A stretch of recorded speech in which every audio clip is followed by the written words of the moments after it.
Hi, my name's Amy, and this is my why for recovery.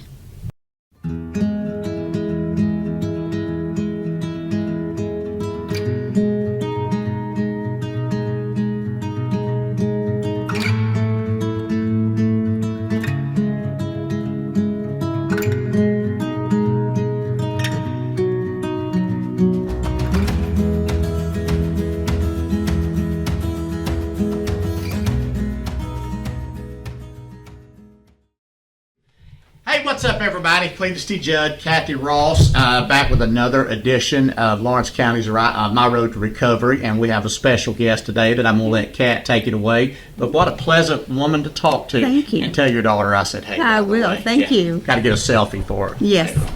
So Amy and I, we have a pretty unique story. We went to high school together. Yes. So we played volleyball together. Right. And so we've known each other for years, a long time. And she's been working in the recovery community, some here and there, a couple different places, and we've gotten the opportunity to work together on some things, and make some referrals back and forth, and kind of get to know each other on a professional level. It's been quite an experience, especially where we're from here in this county. Yeah. There are so many different agencies and so many different things like that when you can personally invest in something, I will refer to Amy. And the agency she works for, they're just lucky because you just don't refer to the agency, is what I always tell people. Right. So it's always been very nice and very good just to kind of speak to her, get to know her, and all of the plethora of resources that you bring available to a lot of people. So tell us a little bit about what happened to make you want to work in recovery. Absolutely. So, I'm not in recovery myself. I always put that out there because I don't want people to think that I'm trying to tell a story that's not mine to tell. But I grew up in a house in Lawrence County, and my father, who was an amazing man, the best man I ever knew, he struggled with alcoholism and some PTSD from Vietnam. And so I kind of got a taste of that as a child and growing up. And I decided when I was a teenager that I was going to be part of the solution instead of part of the problem. I have other family who kind of went the other way. So I've been around, the disease of addiction for my entire life. And I kind of knew at that point that I would go one way or the other. Yeah. And I chose to go the more positive way. So I've actually worked in the field for 15 years now. Wow. That's amazing. And in a lot of different aspects. I started off as a case manager, and then as a counselor, and then I was like community resources, outreach, those kinds of things. And then I did business development, where I was just kind of spreading different resources around, getting people into treatment, helping them find treatment that worked for them, because there's no one way to recovery. There's so many different routes to get there, and I think that's what's important is we don't fill beds. Right. We help someone learn what they need. Yes. Sometimes they don't know. Yes. And then you sit down and you can ask some questions, and if I know that the program that she works at is going to be better than what I have, then I would call and refer that person instead of just still on an empty bed. Yes. I really think that's Great resource to have there. Yes. Oh, yeah, for sure. It's amazing to me. Growing up as a kid, a question. So growing up, did you think that alcoholism was like normal in your household, or did you know Dad had a problem? I knew Dad had a problem because it was one of those things that we didn't talk about. Yeah. You Walk all the way around it. Yeah, Never addressed we don't discuss that in public or with other people. And at the time, honestly, he tried to get help. But at that time, that was a long time ago. There wasn't really a good 2009, up to 2009, there were no resources. Right. After 2009, jumped to like 2014, and that's when stuff starts happening. Right. So he did the best he could, and he tried, but there just weren't the resources there. So it's so nice now, because I have been in the field for 15 years. So when I started in the field, there weren't very many resources in this area, and it was very stigmatized. There's still a stigma there. Yeah. But compared to what it was then, the resources that we have now are just incredible. The community involvement is incredible, because before, I had to fight every day to defend myself for working in the field. So that's changed a lot, and there's a lot of better resources now than there used to be, and so I'm just really glad we can work together as different Exactly. agencies. We don't have that competition. It's not about, who's doing what. It's about knowing what's available It totally for the is. people that Yeah. need help. And they always say, like, with addiction, people say, like, it doesn't affect my family. It's never affected my family. We come from Little School, Sims Valley. Yep. And it's this big. Yep. Okay. And I can count how many people personally we know together that work in the field, have been in the field.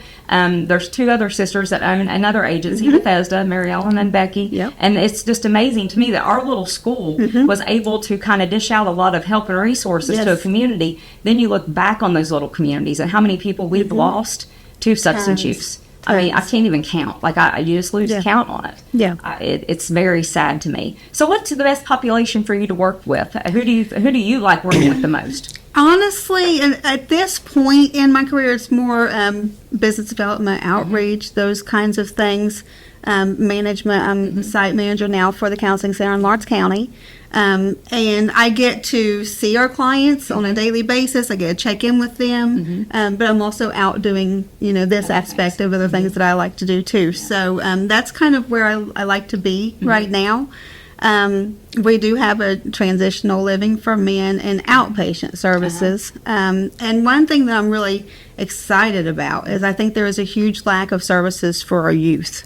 I think youth is so important to get them in and get them the help that they need. Education too. Prevention. You cannot prevent something until you talk about it. Exactly. I always was talking the other day. I was like, "How many times did you stop, drop, and roll? Have you ever caught on fire before?" Right. Okay, never even heard anybody, Right, but right. they preach that in school. Yeah. But man, I've seen some people take drugs and overdose quite a bit. Oh, yeah. Never do talk about that when Right. you're in school, but boy, they'll teach you how to stop, drop, and roll real Yeah, fast absolutely. for something Yes. that you've never had to deal with before. Yeah, the chances are much greater that you're going to run into a problem with a drug or alcohol issue than having to stop. I don't know that you can start it too early. No, I No. don't think so either. When it comes, Just I've age spoken at several appropriate. schools, and they even brought I was up near Pikeville, Paintsville, and spoke at a school that was way out in the country, and I'm thinking it's going to be 7th, 8th graders.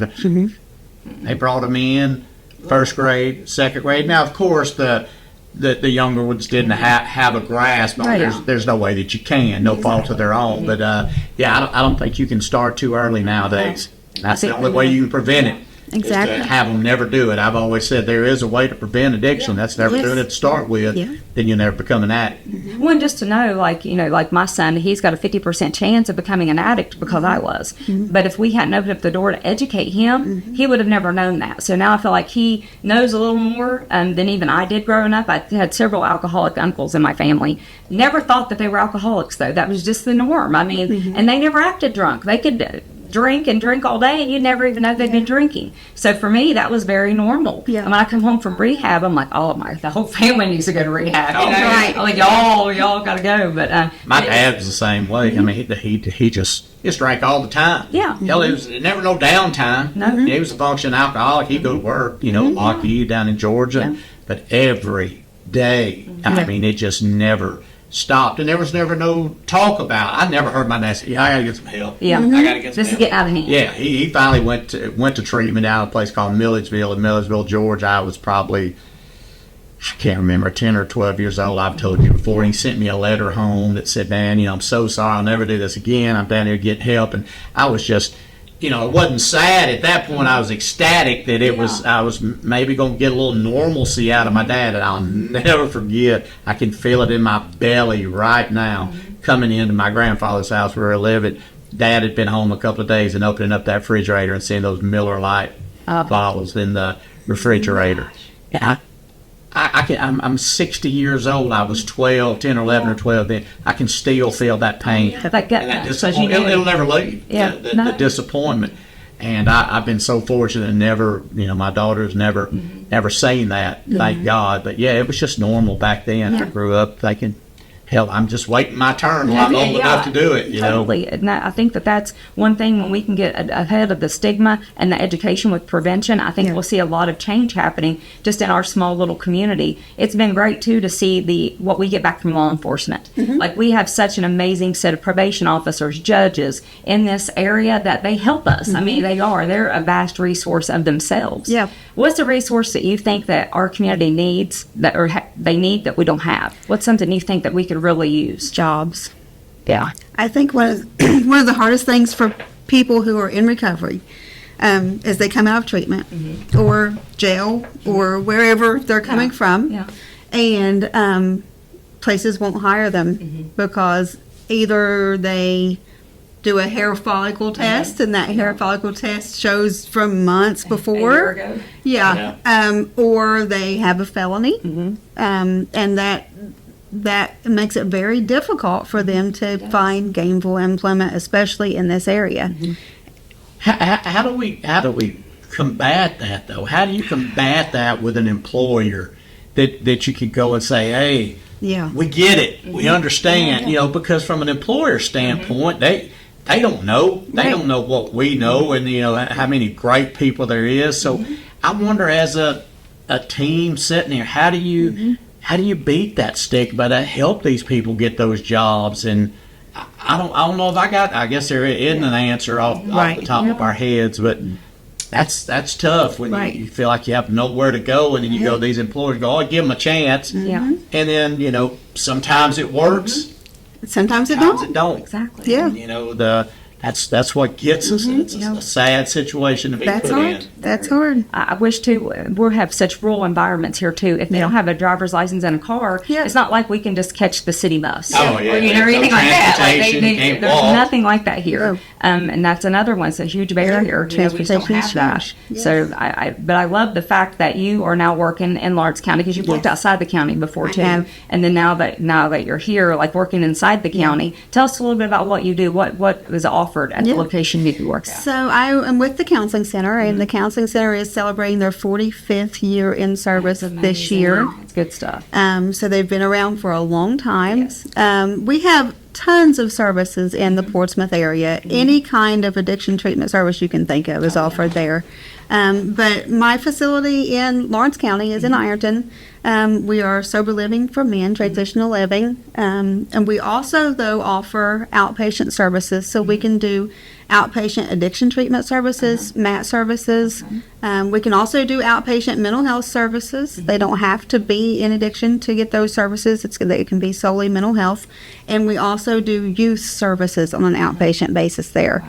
So we can see kids all the way down to age 3 for mental health and or teenagers addiction treatment on an outpatient basis. Yes. Amazing. Yes. Well, I just love the work that you do. I appreciate the fact that you took away from your day to come down and talk to us a little bit. Thank you for having me. I just want to hear more about her in high school. I mean, I know you got some stories. We do. We do. Pick up the mics off. See y'all later. Time to go. Hey, I'm gonna say this before we go directly to the camera. If you're an employer, you got a company, you got a grass cutting business. Hell, I don't know what I'm saying here, but if you feel it in your heart and the need to, sometimes people need chances, and sometimes it backfires on you. You know, we're not gullible enough to know that it's never not going to work. Yeah. But man, you just have to every now and then roll the dice and give somebody a chance to make